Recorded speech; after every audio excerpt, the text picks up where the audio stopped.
नमस्कार, KP news के 10 बजे के कर्नाटका बुलेटिन में आपका स्वागत है। मैं हिना शेख आपके साथ। पहले एक नजर डालते हैं आज के मुख्य समाचारों पर। आज ईदगाह बीदर सुन्नी में ईदगाह कमेटी की पहली जनरल बॉडी मीटिंग की गई आयोजित।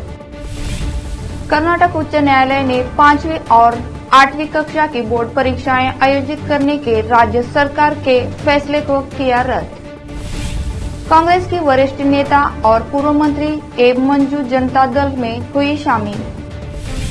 कर्नाटक में कांग्रेस पर भड़के पीएम मोदी, कहा कांग्रेस ने गरीब का हजारों करोड़ लूट लिया।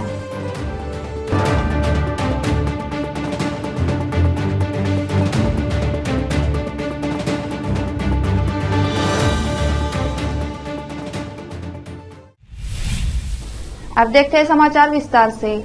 आज रविवार 12 मार्च को ईदगाह बीदर सुन्नी में जनरल बॉडी मीटिंग ईदगाह कमेटी के अध्यक्ष मोहम्मद जवाद अहमद के नेतृत्व में आयोजित की गई। नई ईदगाह कमेटी बनकर 1 वर्ष बीत चुका है, जिसके बाद इस कमेटी की पहली जनरल बॉडी मीटिंग आयोजित की गई। इस मीटिंग में कमेटी के अध्यक्ष मोहम्मद जवाद अहमद के अलावा उपाध्यक्ष Mohammed Nisar Ahmed, secretary Syed Mubashir Ali, Mohammed Fayaz H K G and senior advocate Mohammed Samad Siddiqui, Abdul Aziz Munna, Mohammed Tipu Mirza, Safiullah Baig, Syed Sarfaraz Hashmi और कमेटी के सभी अधिकारियों और सदस्यों के अलावा भारी संख्या में शहर के गणमान्य व्यक्ति अब्दुल मन्नान सहित मोहम्मद रियाजुद्दीन काउंसलर, मोहम्मद इरशाद अली पहलवान, मोहम्मद गौस काउंसलर व दूसरे उपस्थित थे। इनके अलावा वक्फ बोर्ड अधिकारी व सीएमसी अधिकारी भी उपस्थित रहे। इस अवसर पर ईदगाह कमेटी के सेक्रेटरी सैयद मुबशिर अली ने केपी न्यूज के संवाददाता असलम खान के सवालों का जवाब देते हुए कहा कि ईदगाह कमेटी में 67 लाख रुपए जमा है, जिसे लोगों की राय के अनुसार उपयोग में लाया जाएगा। इस अवसर पर कहा गया कि ईदगाह में स्थित मस्जिद के अंदर आलीशान निर्माण कार्य किया गया है और बताया है हर वर्ष की तरह अब की बार भी 10 दिवसीय शबीना की व्यवस्था की जाएगी। उन्होंने ईदगाह कमेटी की इस जनरल बॉडी मीटिंग के संबंध में विस्तार से बताया। केपी न्यूज के संवाददाता असलम खान और कैमरामैन संतोष का कवरेज। आज की जो मीटिंग थी, ये मीटिंग हमारी जनरल बॉडी पहली मीटिंग थी।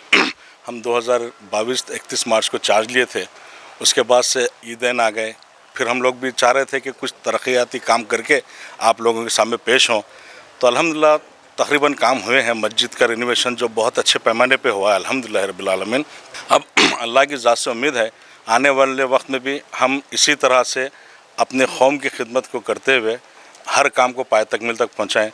और आप लोगों से भी अदबन गुजारिश है कि हमारे शाहाना बाशाना आप लोग भी खड़े हों, ताकि हम हर फलाह बहबूदी काम में आगे बढ़ें। तो आप हमारे साथ रहें या हम आपके साथ रहेंगे इंशाल्लाह।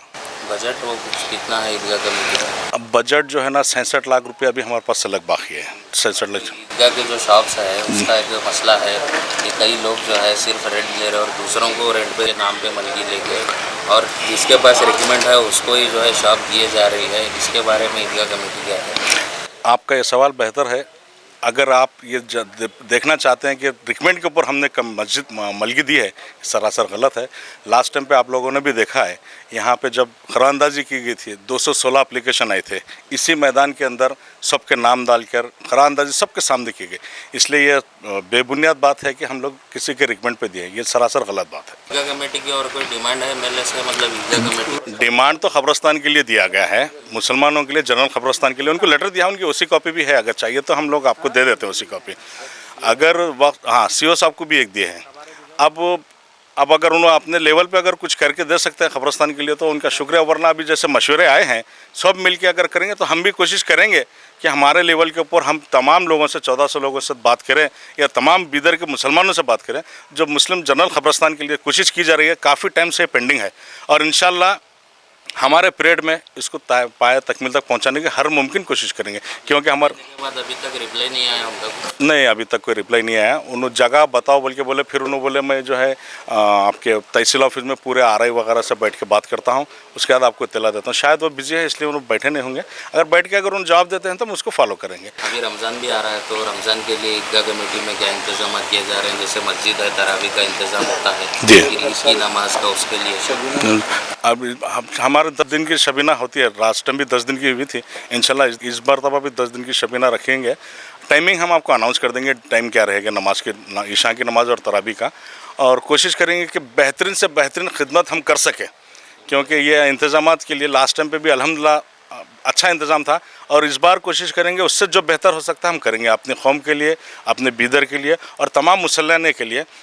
अब लास्ट टाइम से भी ज़्यादा हम लोग इरादे में तो है कोशिश करने के, बस आप लोगों का ताउन, सबका मिलजुल के, हम 21 लोग नहीं है बल्कि आप तमाम 1400 लोग, बल्कि उन बीदर के तमाम मुसल्लियान, चाहे बीदर के होने दीजिए चाहे बाहर के होने दीजिए, तमाम मुसल्लियानों का उतना ही हक़ है जितना हम बीदर वालों का हक़ है। जनरल बॉडी मीटिंग में जितने भी लोग आए थे, इस मीटिंग से सब सहमत है?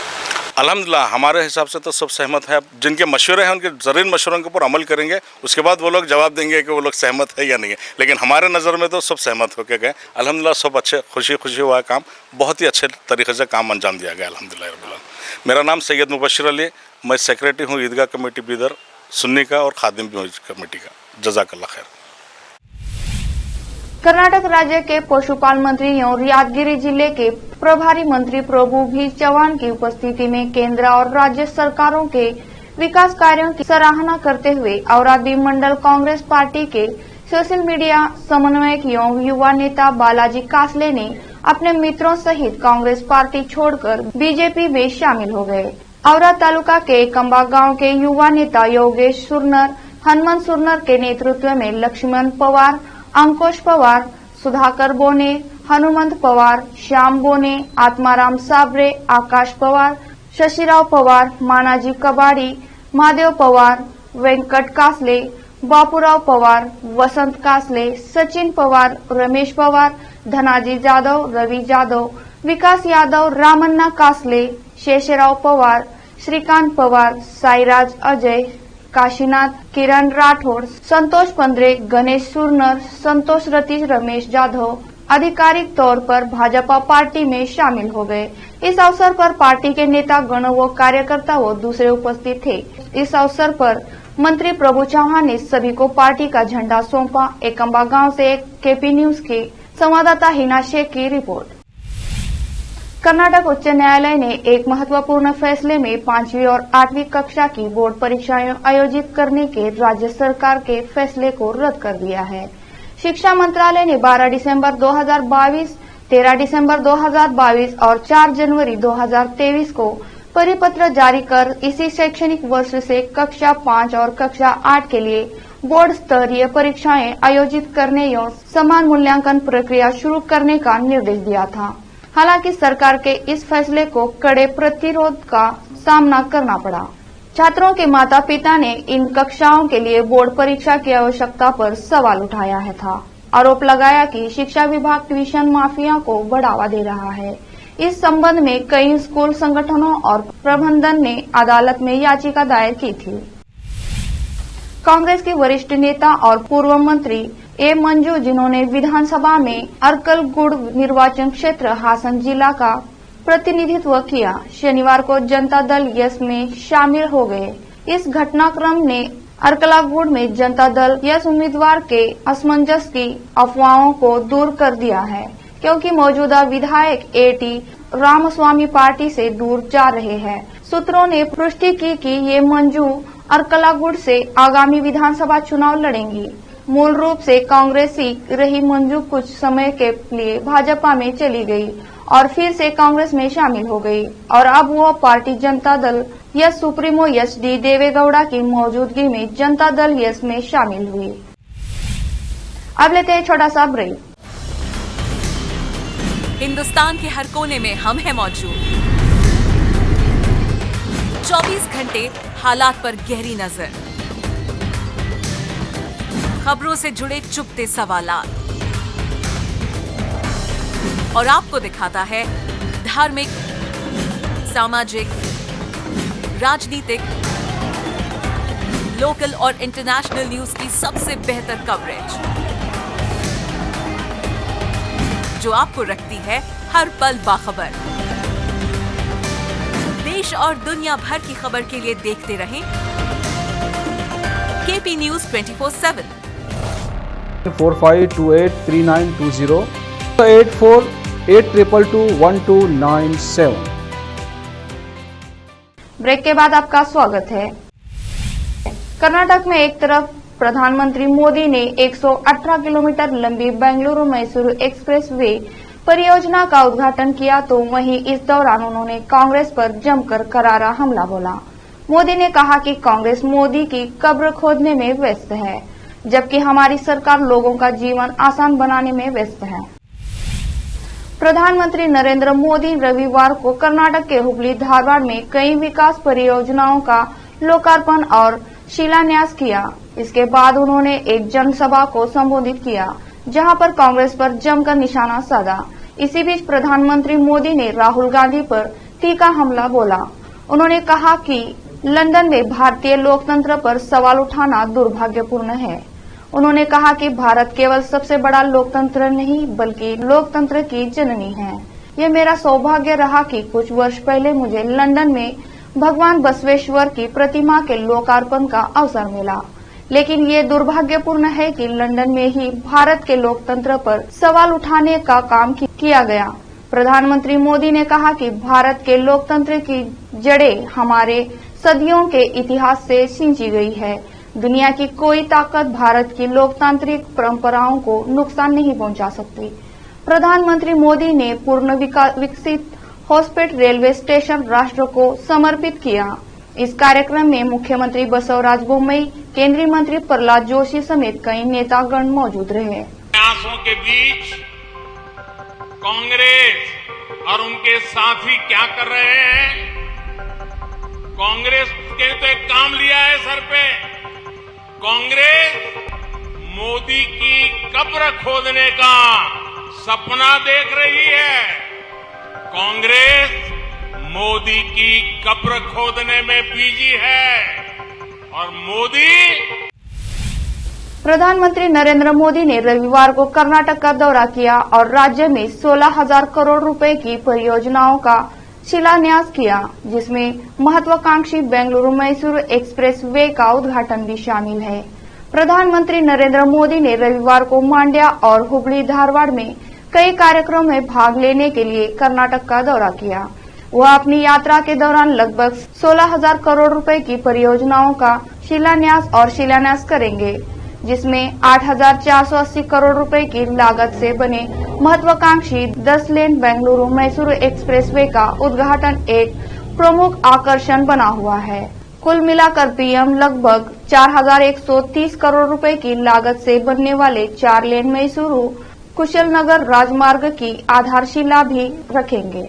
इस परियोजना से गंतव्यों के बीच यात्रा के समय को 5 घंटे से घटाकर केवल 2.5 घंटे करने की उम्मीद है।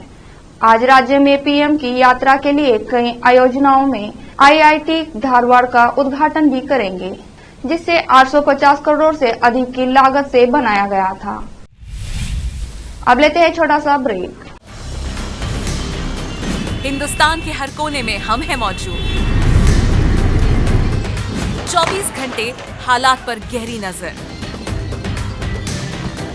खबरों से जुड़े चुपते सवालात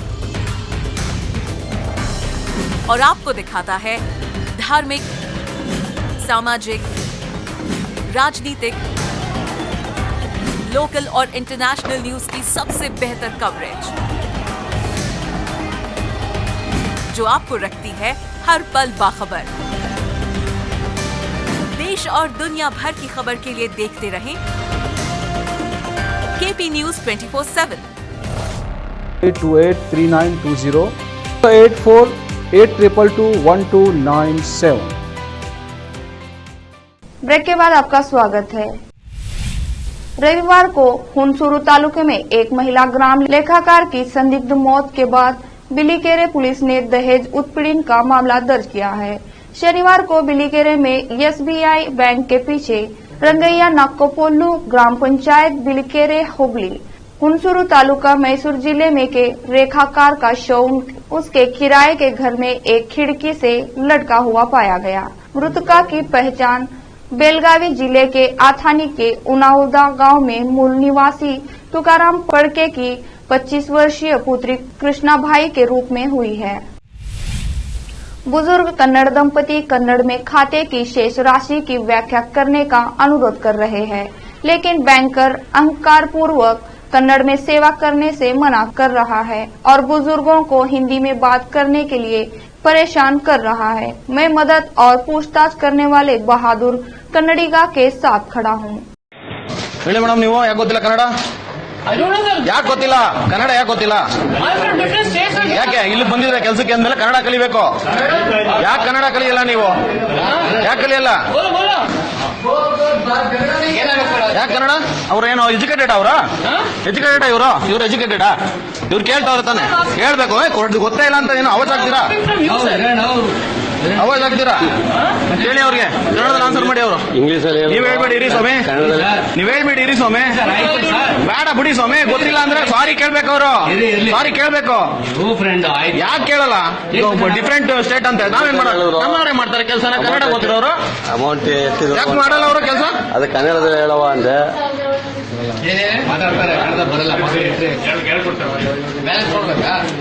ಅದನ್ನೇ ಹೇಳ್ಬೇಕು. ಕಲಿತೀನಿ ಅಂತ ಕಲಿಯಲ್ಲ. ಡಿಫ್ರೆಂಟ್ ಸ್ಟೇಟ್ ಅಂದ್ರೆ ಇವ್ರಿಗೆ ನಾವು ಕಲಿಬೇಕಾ? ಇವ್ರದಗೋಸ್ಕರ ಆಗಿರೋದು ನೋಡ್ಲಿಲ್ವಾ ನೀವು? ಕೆಮ್ದೊಡಿಲಿ ಏನಾಯ್ತು ಅಂತ ಮಾತಾಡ್ರಿ ಸ್ವಾಮಿ. ನೀವೆಲ್ಲ ಕನ್ನಡ ಕಲೀರಿ. ಕನ್ನಡ ಇಲ್ಲವ್ರು ಕೂತ್ಕೊಳ್ಳಿ ಅಲ್ಲಿ ಚೇರ್ ಮೇಲೆ. ಒಬ್ಬೊಬ್ರು ಹಿಂಗ್ ಮೂಕ್ರಂಗ್ ಕೂತ್ಕೋಬಾರ್ದು. ಕೇಳ್ಬೇಕು. ನಮ್ಮ ಅಧಿಕಾರ ಐತೆ. ನಮ್ಮನೆ ದುಡ್ಡು ಕೊಡ್ತೀವಿ, ಬೇರೆಯವ್ರು ಬಂದು ಕೆಲಸ ಮಾಡ್ತಾರೆ. ನಮ್ಮವ್ರೆ ಕೆಲಸ ಮಾಡಿ ನಮ್ಮ ಇದ್ದೇನೆ. ನಿಮ್ಮ ಮಗನೇ ಒಬ್ಬ ಕೂತ್ಕೊಳ್ಳಿ ಬ್ಯಾಂಕಲ್ಲಿ. ಯಾಕೆ ಬರಲ್ಲ? ಬೇಡ ಬಿಡಿ. ಸ್ಟೇಟ್ ಅವ್ರ ಕೆಲಸನೇ ಯಾರು ಎಜುಕೇಟೆಡ್ ಇಲ್ವಾ? ನಾನೇ ಕೂತ್ಕೋತೀನಿ, ಬನ್ನಿ ಮಾಡ್ತೀರಾ? ಪಾಸಾಗಿ ಬರ್ಬೇಕು ಸ್ವಾಮಿ. ಪಾಸಾಗಿರೋರು ಕನ್ನಡದಲ್ಲಿ ಯಾರು ಇಲ್ವಾ? ನೀವು ಇದಿಲ್ಲಲ್ವಾ? ನೀವು ಇದಿರಲ್ವಾ? ಬೇರೆ ಸ್ಟೇಟ್ ಅಲ್ಲಿ ಕನ್ನಡದವ್ರು ಯಾರನ್ನೂ ಹಾಕಿಲ್ವಾ? ಏನ್ ಹೇಳಿ? ರೂಲ್ಸ್ ಏನಿದೆ? ಹೌದು ಗೊತ್ತು. ನಾನು ರಿಕಾರ್ಡ್ ಮಾಡ್ತೀನಿ ಸ್ವಾಮಿ, ನಾನು ರಿಕಾರ್ಡ್ ಮಾಡ್ತೀನಿ. ನಾನು ಹಕ್ಕೋದು. ಯಾಕೆ ಮಾಡ್ತೀರಾ ಅಂದ್ರೆ ನೀವು ಕರ್ನಾಟಕದವರಾಗಿ ಇರ್ರೆಸ್ಪಾನ್ಸಿಬಲ್ ಬಿಹೇವ್ ಮಾಡಬಾರ್ದು. ಗೊತ್ತಾಯ್ತೇನೋ? ಅದನ್ನೇ ರೆಸ್ಪಾನ್ಸಿಬಿಲಿಟಿ ಆಗಿ ಕೆಲಸ ಮಾಡಬೇಕು. ರೂಲ್ಸ್ ಅಂಡ್ ರೆಗ್ಯುಲೇಷನ್ 6 ತಿಂಗಳ ಕನ್ನಡ ಕಲಿಬೇಕು ಅವರು. ಇದೇ ಗೊತ್ತಿದೆ ನಿಮ್ಗೆ? ಔಟ್ ಆಫ್ ಸ್ಟೇಟ್ ಅಂದ್ರೆ ಕನ್ನಡದಲ್ಲಿ ರೆಸ್ಪಾನ್ಸ್ ಮಾಡ್ಬೇಕು ಅವರು. ಗೊತ್ತಿಲ್ಲ ಅಂದ್ರೆ ಕೆಲಸ ಯಾಕೆ ಕೊಟ್ರಿ ಅಂತ ಕೇಳ್ತಾ ಇಲ್ಲ. ರೆಸ್ಪಾನ್ಸ್ ಮಾಡ್ದೇವ್ರಿಗೆ ಯಾಕೆ ಕೊಟ್ರಿ ಅಂತ ಕೇಳ್ತಾ ಇರೋದು ನಾವು. आखिर में फिर से एक नजर डालते हैं मुख्य समाचारों पर। आज ईदगाह बीदर सुन्नी में ईदगाह कमेटी की पहली जनरल बॉडी मीटिंग की गई आयोजित। कर्नाटक उच्च न्यायालय ने 5वीं और 8वीं कक्षा की बोर्ड परीक्षाएं आयोजित करने के राज्य सरकार के फैसले को किया रद्द। कांग्रेस की वरिष्ठ नेता और पूर्व मंत्री एब मंजू जनता दल में हुई शामिल। कर्नाटक में कांग्रेस पर भड़के पीएम मोदी, कहा कांग्रेस ने गरीब का हजारों करोड़ लूट लिया।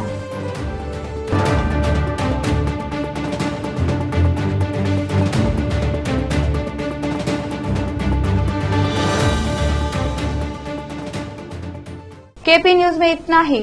देश प्रदेश के समाचारों के लिए देखते रहिए केपी न्यूज 24/7। धन्यवाद।